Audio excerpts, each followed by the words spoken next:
టాలీవుడ్ లో వరుస విజయాలతో మంచి క్రేజ్ సంపాదించుకున్న దుల్కర్ సల్మాన్ ప్రస్తుతం రవి నెలకుడి దర్శకత్వంతో తెలుగు చిత్రంలో నటిస్తున్నాడు. ఈ సినిమా షూటింగ్ హైదరాబాద్ లో శరవేగంగా కొనసాగుతోంది. ఈ ప్రాజెక్ట్ తో చాలా కాలం తర్వాత టాలీవుడ్ లోకి రీ ఎంట్రీ ఇస్తున్నది గ్లామర్ బ్యూటీ పూజా హెగ్డే. ఇటీవలి సంవత్సరాలలో బాలీవుడ్ ప్రాజెక్టులపై ఎక్కువ ఫోకస్ పెట్టిన ఈ ముద్దుగుమ్మ తెలుగు సినిమాలు తగ్గించారు. ముఖ్యంగా ఆమె భారీ పారితోషికం కారణంగానే టాలీవుడ్ కు దూరం అయ్యారని అప్పట్లో ఓ టాక్ కూడా వినిపించింది.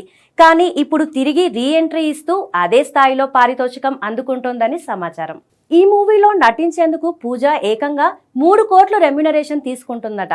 ఇది ఆమె మార్కెట్లో ఇంకా ఎలాంటి స్థాయిలో ఉందో చూపిస్తున్నది. ఇక రీసెంట్ గా రజనీకాంత్ హీరోగా తెరకెక్కిన కూలీ మూవీలో మోనికా స్పెషల్ సాంగ్ లో పూజ చేసిన స్పెషల్ అపీరెన్స్ కు ప్రేక్షకుల నుండి సూపర్ రెస్పాన్స్ వచ్చింది. ఆ పాటలో ఆమె గ్లామర్ ఎనర్జీ స్క్రీన్ పై హైలైట్ గా నిలిచాయి. ఈ ఫ్యాక్టర్ లోనే ఆమెకు మళ్లీ సౌత్ లో క్రేజ్ పెరిగిందని సినీ సర్కిల్స్ చెప్తున్నాయి. దుల్కర్ తో కలిసి నటిస్తున్న ఈ కొత్త తెలుగు సినిమా పూజా కెరీర్ కు మరోసారి మంచి టర్నింగ్ పాయింట్ అవుతుందా? అభిమానులు కూడా ఆమె రీ ఎంట్రీ కోసం ఆసక్తిగా ఎదురు చూస్తున్నారు.